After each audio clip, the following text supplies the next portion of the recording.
De volta, portanto, com o direto do plenário, já para a segunda parte da sessão desta quinta-feira. Então, concedo a palavra à Sua Excelência, o ministro Marco Aurélio, para o voto. As ações diretas de inconstitucionalidade 5.881, 5.886, 5.890, 5.295, 5.931 e 5.932 versam a compatibilidade com a Constituição Federal do artigo 25 da Lei Federal 13.606, de 6 de janeiro de 2018, no que inseriu os artigos 20b, parágrafo 3º, inciso 2, e 20e na Lei 10.522, de 19 de julho de 2002, franqueando à Fazenda Pública a possibilidade de averbar certidão de dívida ativa nos órgãos de registro de bens e direitos sujeitos a arresto e penhora, tornando-os indisponíveis. Na de número 5.925, é impugnado também o inciso 1 do parágrafo 3º do mencionado artigo 20b, a prever a possibilidade de a Fazenda Pública comunicar aos órgãos de proteção ao crédito a inscrição em dívida ativa,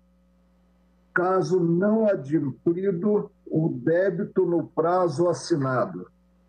Ante a coincidência de objetos, procedo à análise simultânea das ações diretas de inconstitucionalidade, cujos processos foram distribuídos por prevenção e apensados mediante despacho formalizado em 18 de setembro de 2018. Compete ao Supremo, na condição de intérprete final da Constituição, examinar se, quer sob o ângulo formal, quer sob o material, os preceitos impugnados observam ou não o figurino constitucional. Da leitura do parecer da Procuradoria-Geral da República, depreende-se ter havido ataque genérico ao inciso 1 do parágrafo 3º do artigo 20b da Lei 10.522 de 2002, levando em conta o ônus de impugnação específica previsto no artigo 3º, inciso 1 da Lei 9868 de 99, admito a ação direta de número 5.925 apenas com relação aos artigos 20b, parágrafo 3º, inciso 2 e 20e da Lei 10.522 de 2002. Atuando em colegiado, devo atender ao princípio da eventualidade, ou seja, a possibilidade de a maioria concluir cabível o controle concentrado de constitucionalidade quanto ao inciso 1 do parágrafo 3º do artigo 20 da Lei 10.522 de 2002. O exame das normas atacadas não prescinde da identificação da gênese legiferante da Lei Federal 13.606 de 2018, a medida provisória 793 de 2017, enviada pelo presidente da República ao Congresso Nacional em 31 de julho de 2007, veiculava a instituição do Programa de Regularização Tributária Rural, PRR, disciplinando normas para o parcelamento de débitos de produtores rurais junto à União. Ausente a aprovação do respectivo projeto de lei de conversão, autuado sob o número 41/17, antes do encerramento, em 28 de novembro de 2017, do prazo assinado no parágrafo 3º do artigo 62 da Constituição Federal, a medida perdeu a eficácia. De imediato, reproduziu-se o conteúdo do texto em projeto de lei 9.206 de 2017, o qual, submetido a regime de urgência, foi aprovado em menos de 20 dias. Durante a tramitação legislativa, vieram a ser incluídos dispositivos estranhos aos contidos na proposição original, os quais, uma vez aprovados no Parlamento e sancionados pelo Presidente da República, alteraram a Lei 10.522 de 2002, a dispor sobre o cadastro informativo dos créditos não quitados de órgãos e entidades federais, CADIM, de modo a permitir a indisponibilidade de bens e direitos titularizados pelo contribuinte,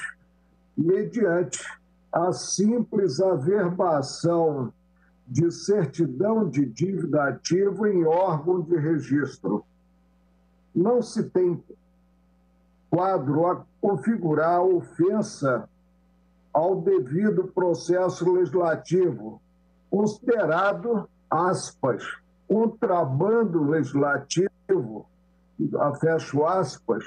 na forma contrária ao entendimento do Supremo na ação direta de constitucionalidade 5.127, com acórdão redigido pelo ministro Luiz Edson Fachin e veiculado no Diário de 11 de maio de 2016, no que assentada a necessidade de haver correlação mínima sob o ângulo da pertinência temática entre o conteúdo da medida provisória e o da lei de conversão, viabilizada a emenda, guardados determinados parâmetros. A razão é simples. As inserções impertinentes ocorreram em projeto de lei ordinária independente e não naquele vinculado à conversão da medida provisória, daí a inexistência de vício. O cenário descrito é de molde a reconhecer o ambiente de crise legislativa há tempos instalado no âmbito da frágil democracia brasileira, marcada pela frequente opção por atalhos à margem da lei das leis, a Constituição Federal, o que na quadra vivenciada tem se mostrado regra e não exceção. Cabe a observação ante o fato de, valendo-se do regime de urgência conferido ao projeto de lei 9.206 de 2017, a disciplinar regras sobre o programa de regularização tributária rural, o Congresso Nacional, objetivando a célere aprovação de matéria estranha ao inicialmente estipulado na proposição original, descuidou dos parâmetros fixados pelo Constituinte originário quanto à vinculação em sede legislativa de normas gerais de direito tributário. De acordo com a cabeça e os parágrafos 1º e 2º do artigo 20b da Lei 10.522 de 2002, inseridos pelo artigo 25 do diploma impugnado nesta ação, inscrito o crédito da União em dívida ativa, expedir-se-á notificação ao devedor para, no prazo de 5 dias, efetuar o pagamento do valor atualizado, acrescidos de juros, multa e demais encargos, presumindo-se válida se enviada ao endereço informado pelo contribuinte ou responsável à Fazenda Pública, decorridos 15 dias da expedição. Mais adiante, nos incisos 1 e 2 do parágrafo 3º, previu-se, caso não adimplido o débito no prazo assinado, a possibilidade de a Fazenda Pública comunicar às entidades de proteção ao crédito a inscrição em dívida ativa e averbar a certidão nos órgãos de registro de bens e direitos sujeitos a arresto e penhora, tornando-os indisponíveis. Em sede doutrinária,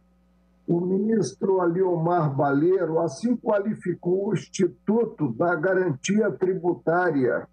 afirmando-a toda e qualquer medida que se destina a atribuir maior efetividade e segurança ao crédito tributário, quer existam bens ou não do devedor, quer tenha a medida caráter preventivo ou não. A definição é perfeitamente aplicável ao introduzir sob o figurino de lei ordinária instituto alusivo à concretização da indisponibilidade de bens e renda do contribuinte, mediante simples averbação de certidão de dívida ativa, o ato atacado não se limitou a disciplinar regra de procedimento no tocante à cobrança de tributos. Antes, ampliou o rol de instrumentos franqueados ao fisco voltados à satisfação do crédito,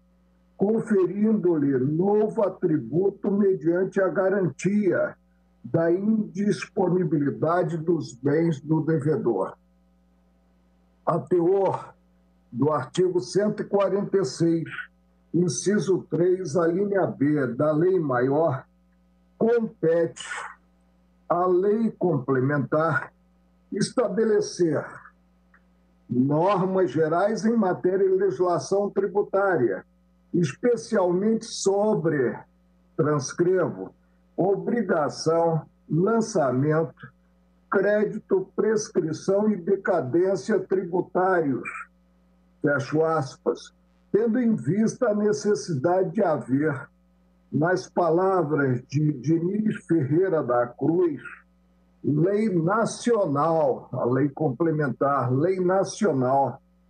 dirigida indistintamente ao legislador dos entes políticos, União, Estados-membros, Distrito Federal e municípios, de forma isonômica.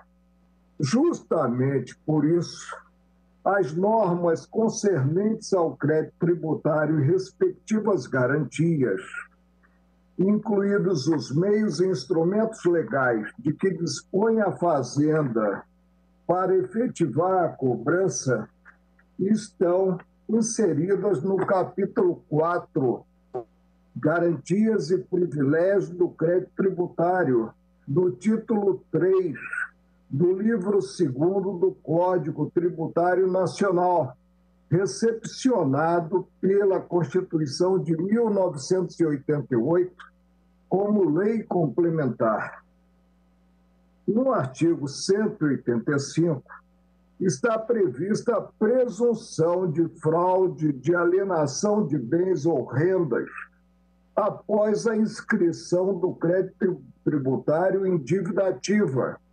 A redação do artigo 185-A preceitua a possibilidade de ter-se, mediante pronunciamento judicial, a decretação da indisponibilidade de bens, quando devidamente citado, o devedor não efetiva o pagamento, nem apresenta bens à penhora no prazo legal. O artigo 186, por sua vez, prescreve a preferência do crédito tributário sobre qualquer outro, com a ressalva dos decorrentes da legislação trabalhista ou legislação de acidente de trabalho. O inciso 1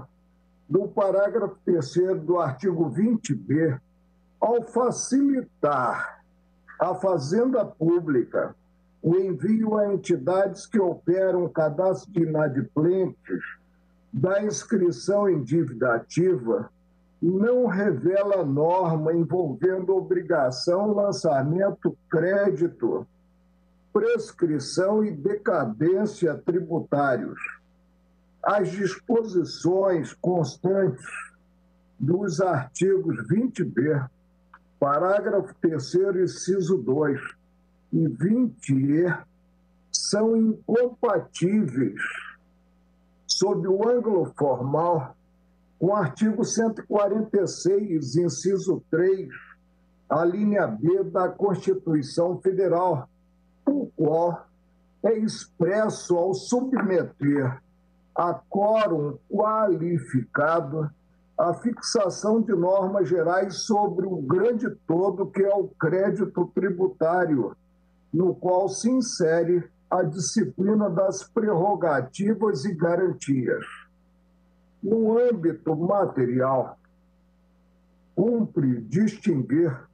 o interesse primário da administração pública do secundário, considerada a inexistência de coincidência necessária entre ambos.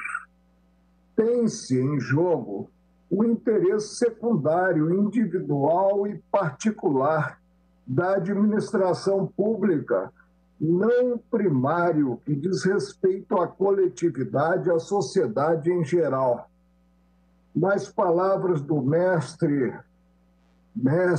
consagrado Celso Antônio Bandeira de Melo, os interesses secundários do Estado só podem ser por ele buscados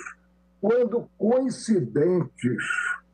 com os primários, isto é, com os interesses públicos propriamente ditos.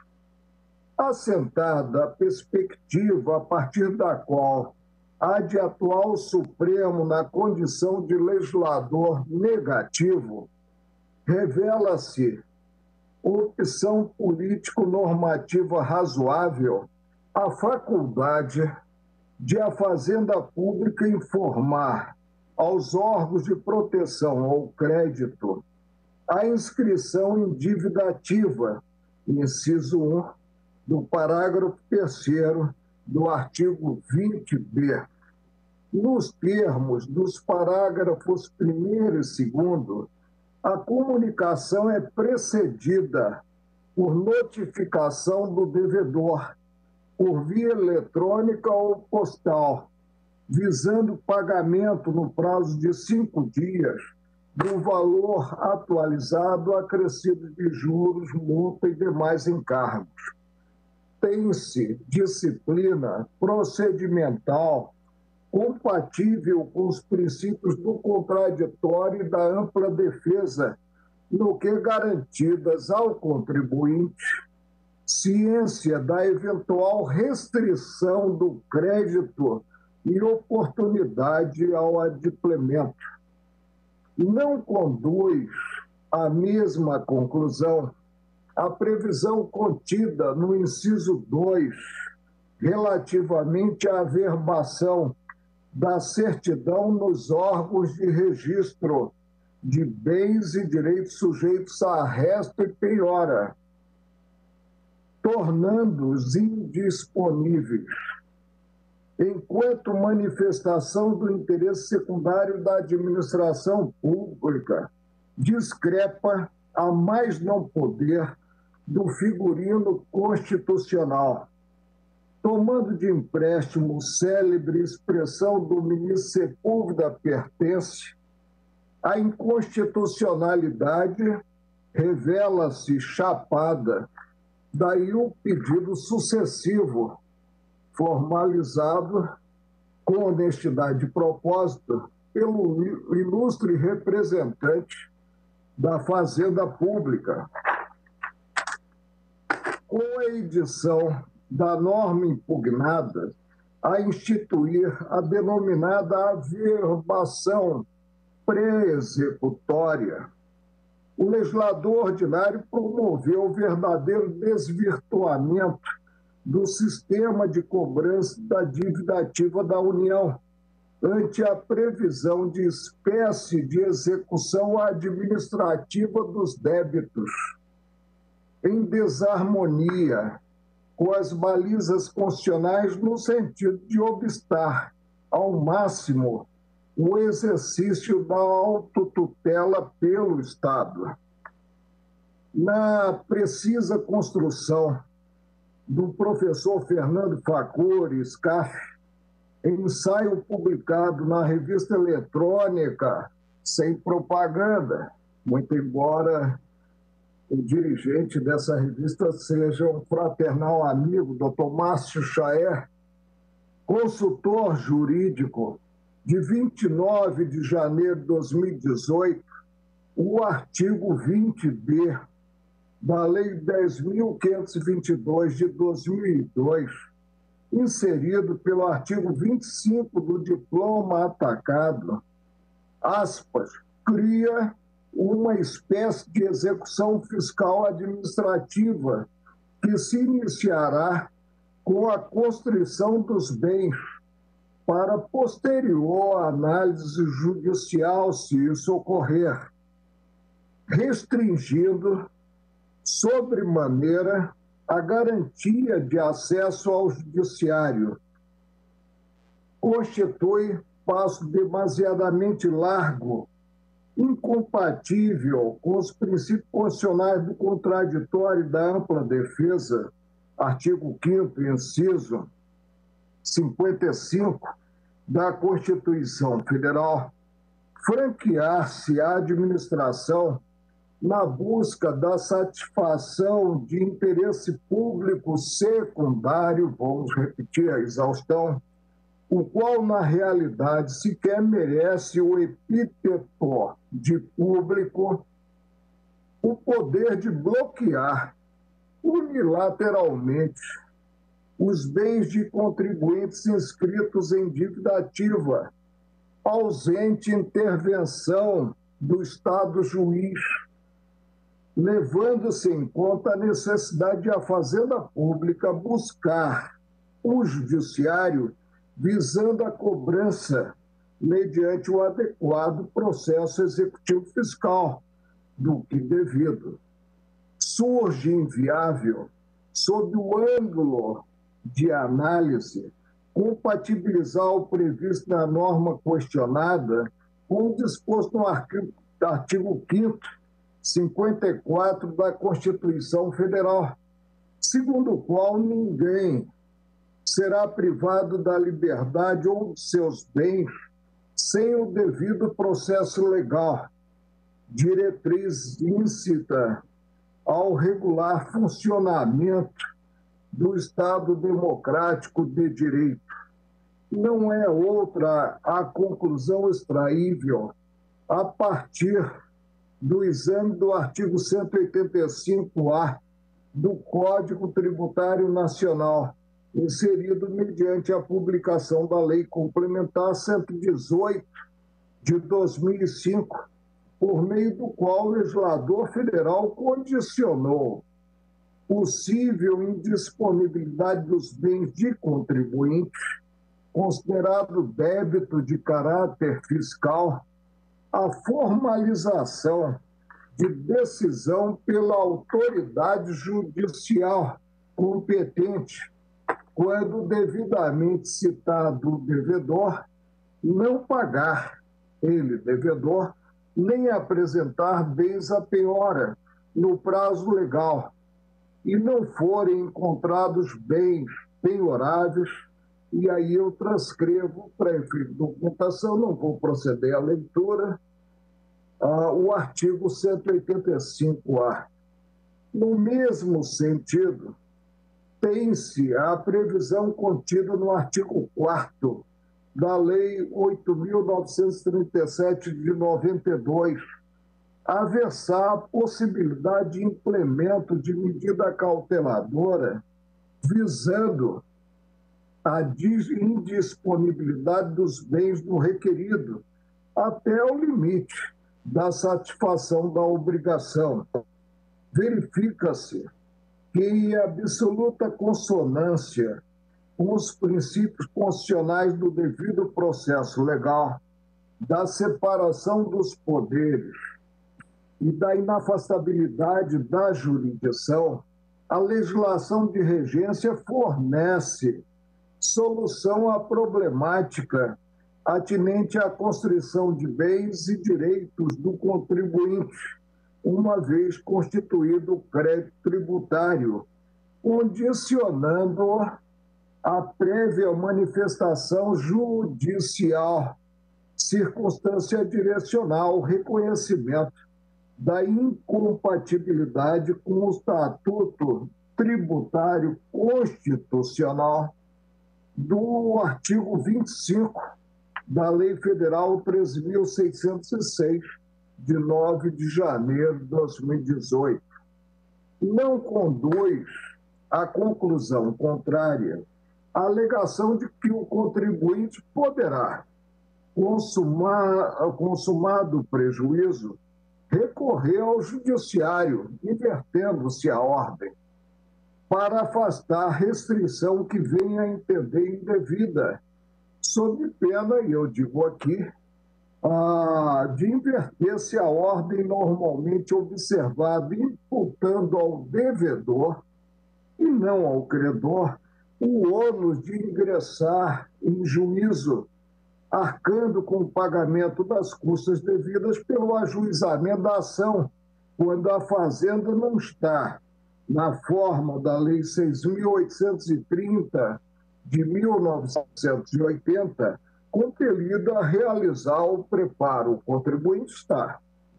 Tampouco o contribuinte poderá lançar mão de instrumentos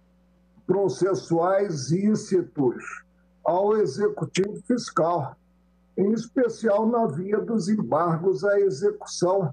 verdadeira ação a veicular, segundo a terminologia de Liebman, a denominada oposição de mérito. O sistema não fecha, revelando-se o desrespeito aos princípios da segurança jurídica, da igualdade de chances e da efetividade da prestação jurisdicional, os quais devem ser observados por determinação constitucional em contraposição à ideia da primazia do crédito público. Ante o quadro delineado, indaga-se: qual a finalidade pretendida pelo legislador ao editar os preceitos constitucionais, se não induzir, mediante ato de império, o devedor a satisfazer o débito existente? É uma forma de forçar a satisfação do débito. O que se tem é nítida sanção visando o recolhimento de tributo discrepante do Estatuto Tributário Constitucional. Envolve a tomada de empréstimo por parte do fisco de meio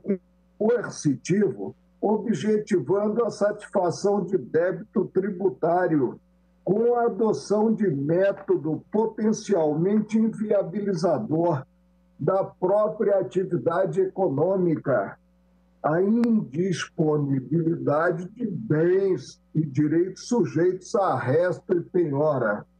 Surge o quê? No âmbito do direito tributário, convencionou-se chamar de sanções políticas ou indiretas, entendidas como restrições ou proibições impostas ao contribuinte como forma indireta de obrigá-lo ao pagamento do tributo, tais como a interdição do estabelecimento, a apreensão de mercadorias e o regime especial de fiscalização,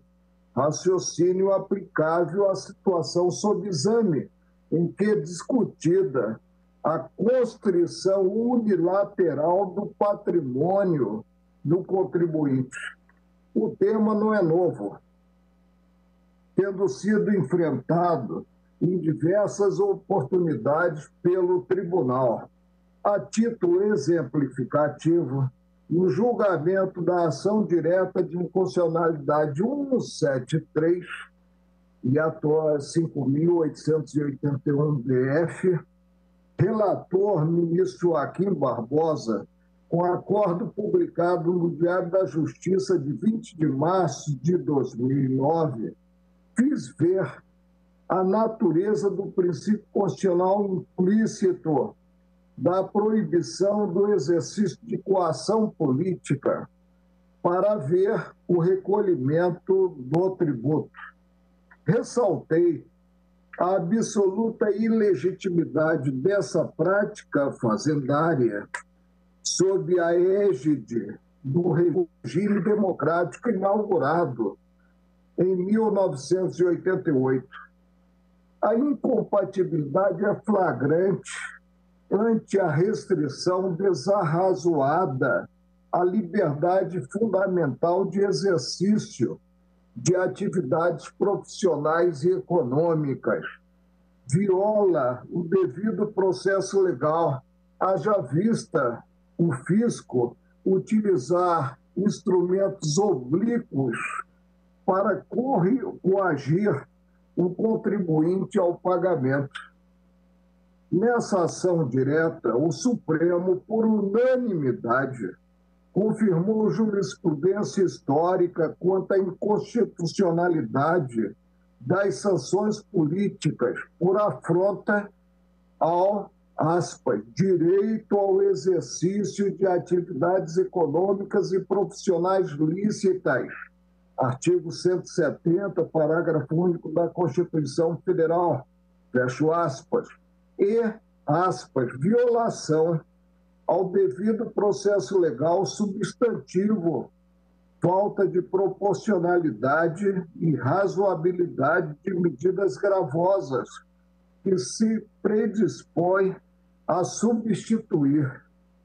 os mecanismos de cobrança de crédito tributários. Encerro aqui a transcrição.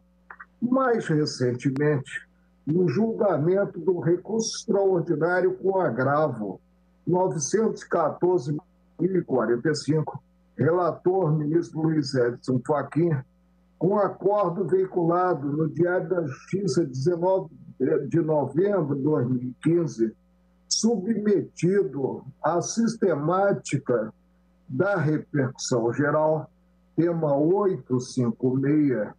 fixou-se a tese no sentido da inconstitucionalidade de restrições, estou transcrevendo, impostas pelo Estado ao livre exercício de atividade econômica ou profissional, quando aquelas forem utilizadas como meio de cobrança indireta de tributos. Encerro aqui a transcrição. Nos exemplos mencionados, prevaleceu de forma linear a ótica revelada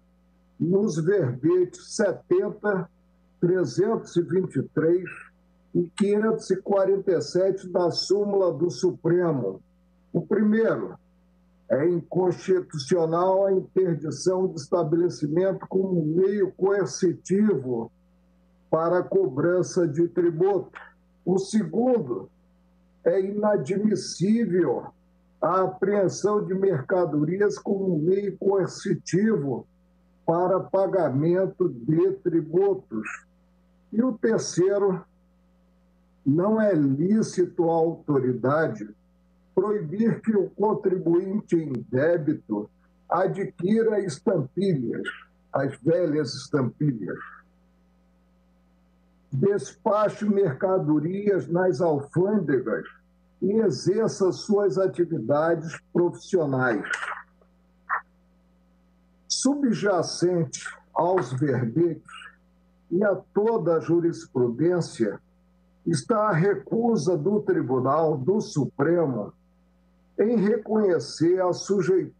sujeição de direitos fundamentais ao arbítrio estatal na cobrança de tributos, formuladas com respaldo nos artigos 141, parágrafo 14, da Constituição do ano em que nasci, 1946, democrática por excelência, e 150, parágrafo 23 da Constituição de 1967, tais orientações subsistem na ordem constitucional e no sistema de liberdades fundamentais vigente. O livre exercício de atividades profissionais e econômicas lícitas, assegurado nos artigos 5º, inciso 13 e 170, parágrafo único da Carta de 1988, não pode sofrer restrições desarrazoadas por parte do legislador, mesmo para o fim de satisfazer tributos,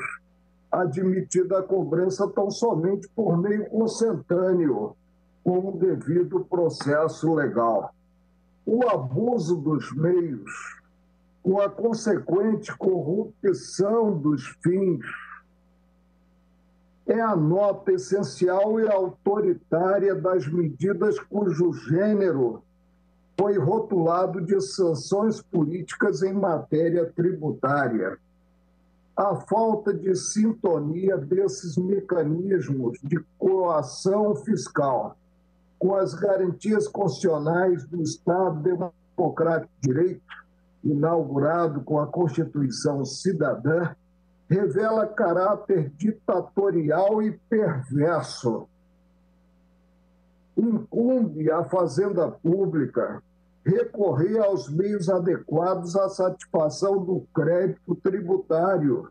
abandonando a prática de fazer justiça pelas próprias mãos, inviabilizando o prosseguimento da atividade econômica mediante a decretação unilateral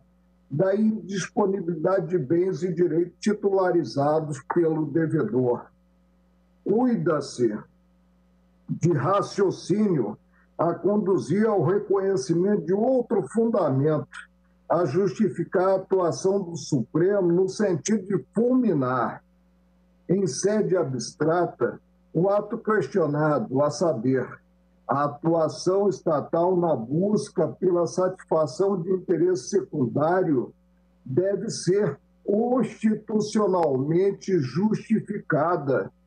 submetendo-se ao crivo da proporcionalidade, de modo a se revelar adequada, necessária e proporcional em sentido estrito. Tratando-se de questão afeta aos domínios do direito tributário, cumpre observar,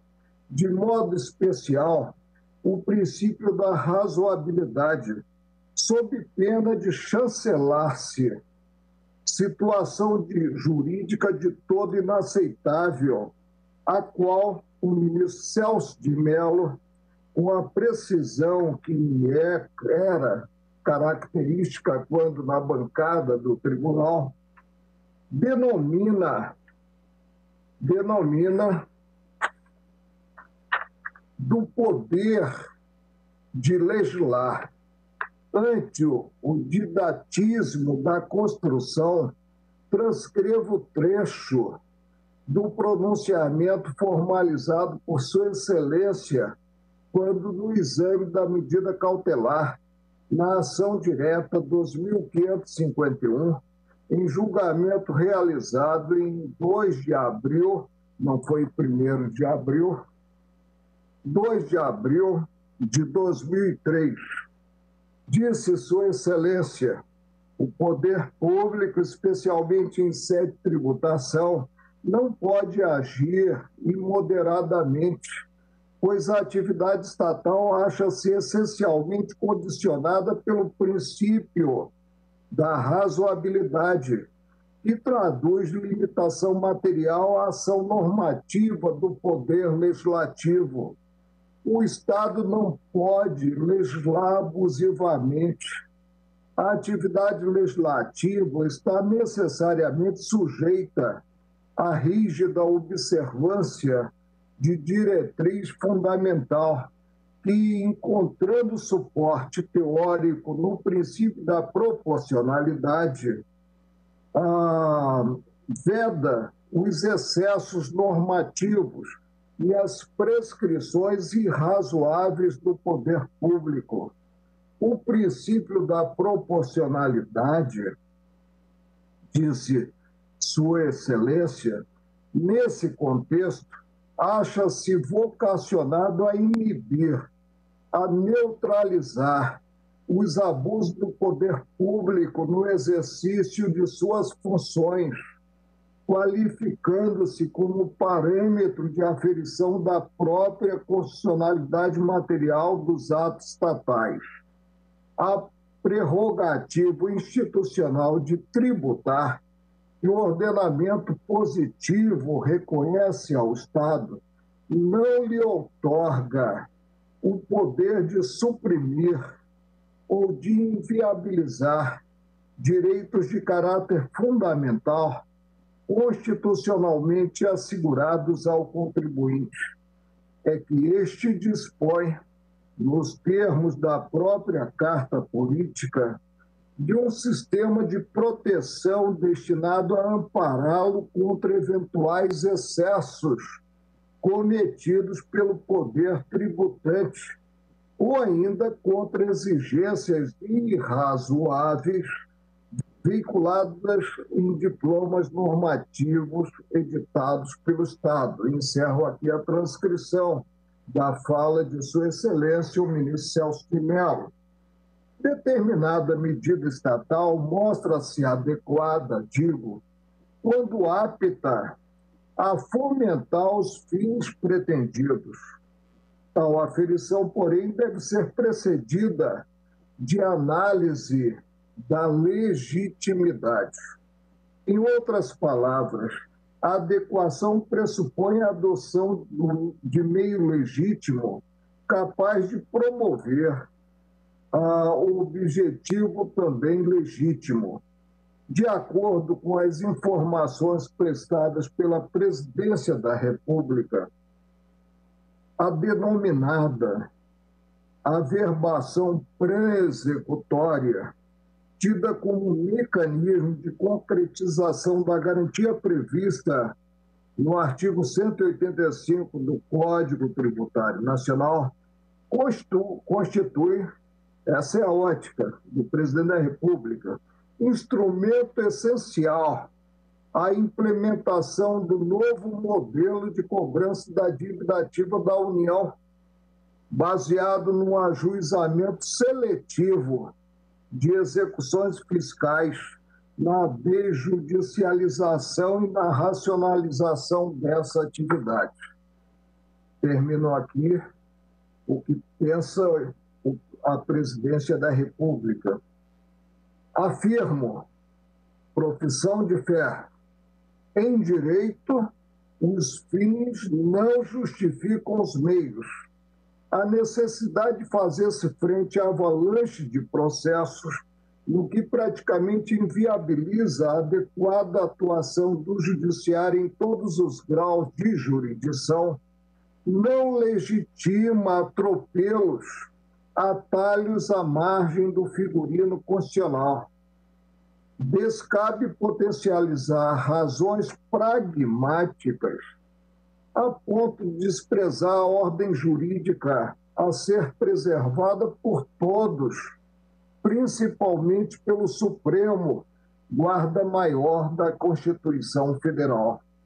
O meio empregado, ainda que potencialmente adequado à obtenção do fim pretendido, qual é o fim? A satisfação do crédito tributário, revela-se ilegítimo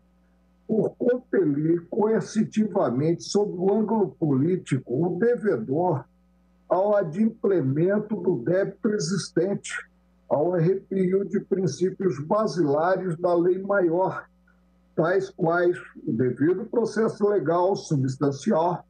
o livre exercício de atividades profissionais e econômicas lícitas e o direito à propriedade. Atentem para a desnecessidade do ato impugnado ante a existência de meios menos gravosos, considerada a atividade econômica desenvolvida pelo contribuinte à disposição da Fazenda Pública para o recolhimento de tributos. Qualquer intervenção estatal excessiva implica afronta ao próprio Estado Democrático de Direito consagrado no artigo 1º da Constituição Federal. Conforme lição do professor Humberto Ávila, revelam-se desproporcionais os atos estatais, observada a adequação entre meios e fins, a imporem, transcrevo, obrigações, restrições e sanções em medida superior àquelas estritamente necessárias ao atendimento do interesse público, de modo que, volto a transcrever, de modo que o exame da necessidade envolve a verificação da existência de meios que sejam alternativos àquele inicialmente escolhido pelo Poder Legislativo ou Poder Executivo e que possam promover igualmente o fim sem restringir, na mesma intensidade, os direitos fundamentais afetados. A administração pública, dispõe de um sem número de meios menos onerosos ao contribuinte, mas igualmente adequados ao objetivo perseguido com os preceitos questionados. A título exemplificativo, vale mencionar a formalização de ação cautelar fiscal voltada à decretação de indisponibilidade de bens do devedor, Lei 3.897/92, a possibilidade de ter-se a inclusão dos dados do devedor no cadastro informativo de créditos não quitados do setor público federal, Lei 10.522/2002, e o arrolamento extrajudicial de bens do devedor com dívida fiscal superior a 30% do respectivo patrimônio, Lei 9.532/97. Destacam-se ainda a presunção de fraude e ineficácia perante a Fazenda Pública das alienações e onerações de bens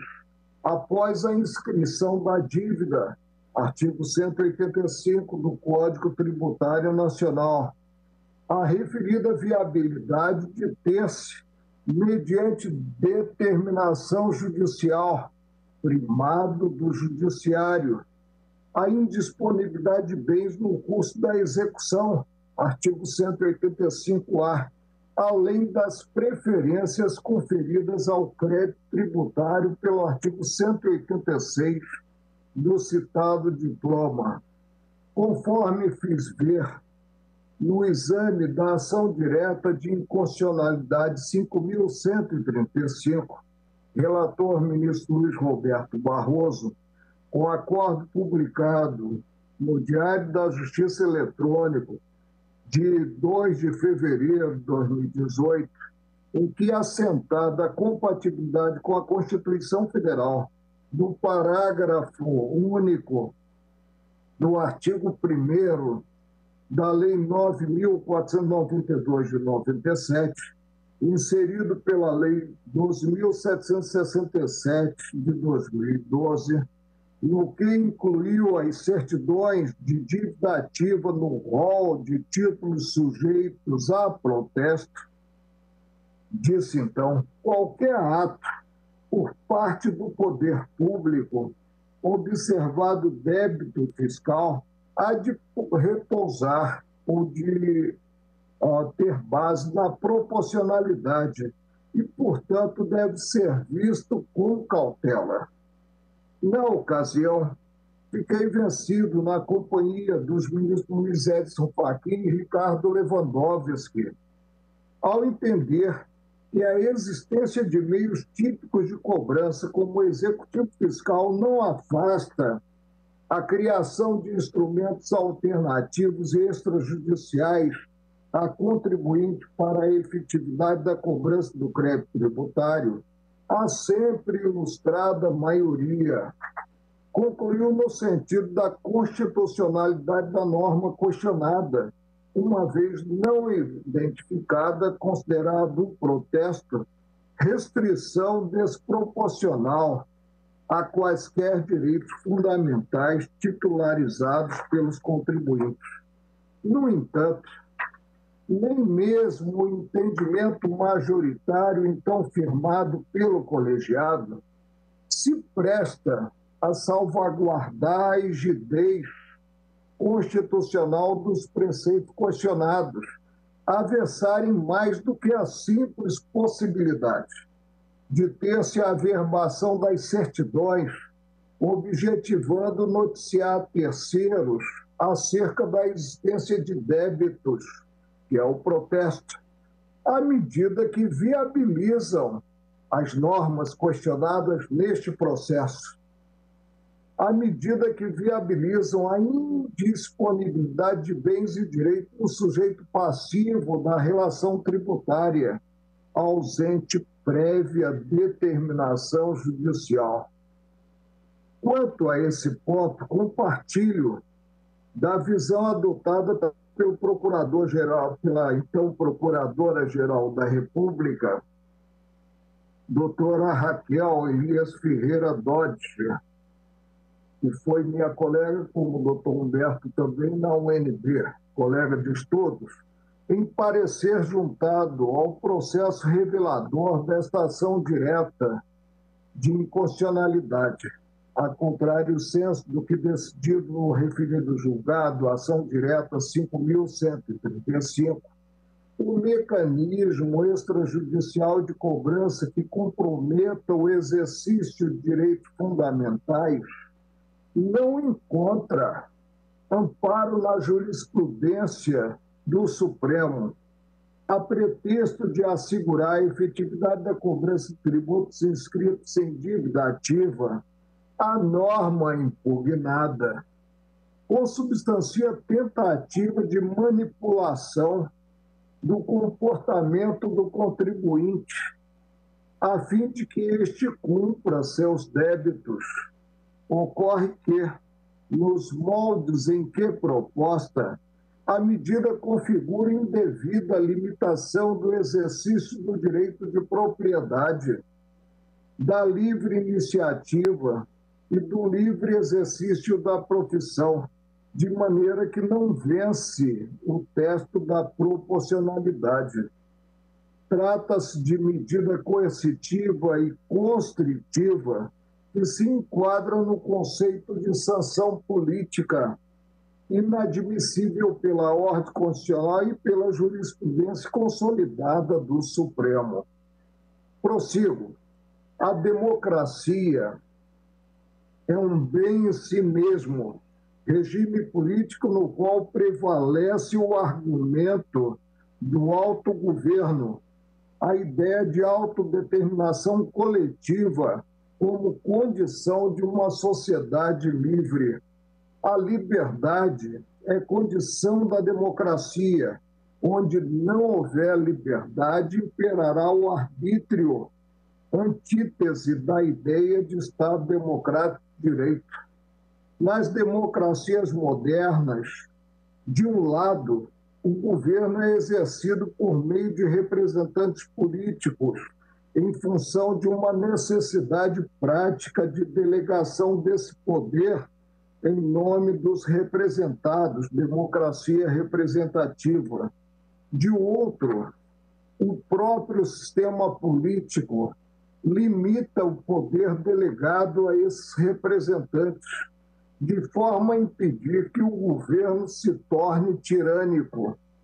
Essa é a síntese dialética entre democracia e constitucionalismo. Em se tratando da atividade tributária do Estado brasileiro, essas balizas foram impostas na Constituição, especialmente por meio da fixação de princípios de observância obrigatória, assegurar o equilíbrio entre tributação, democracia e liberdade requer do Supremo preocupação com esses elementos estruturais do sistema constitucional tributário, tarefa a ser empreendida mediante a defesa das liberdades fundamentais contra um Estado sócio despreocupado com os riscos do negócio do Estado, sempre em busca de arrecadar mais e mais. Desde que me conheço, há essa problemática considerada receita e considerado o inchaço da máquina administrativa, não sobrando coisa alguma para investimento, praticamente, não sobrando em serviços essenciais. A declaração de inconstitucionalidade da Lei Federal 13.606, de 9 de janeiro de 2018, no que inseriu os artigos 20b, parágrafo 3º, inciso 2, e 20e, na Lei 10.522, 19 de junho de 2002, franqueando à Fazenda a possibilidade de averbar certidão de dívida ativa nos órgãos de registro de bens e direitos sujeitos a resta e penhora, tornando-os, tem a problemática maior, indisponíveis, pressupõe por imposição lógica o reconhecimento de inconstitucionalidade dos artigos 6º, 10, 21 e 32 da Portaria 33, de 8 de fevereiro de 2018, da Procuradoria-Geral da Fazenda Pública, a versar regulamentação do mencionado inciso 2 do parágrafo 3º do artigo 20b. Admito as ações diretas de inconstitucionalidade 5.881, 5.886, 5.890, 5.931 e 5.932 e, parcialmente, a de número 5.925, apenas relativamente a esta última, quanto aos artigos 20b, parágrafo 3º, inciso 2 e 20e da Lei 10.522 de 2002, inseridos pelo artigo da Lei 13.606 de 2018. Julgo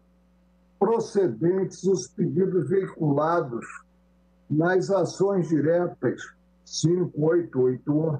5886, 5890, 5931 e 5932,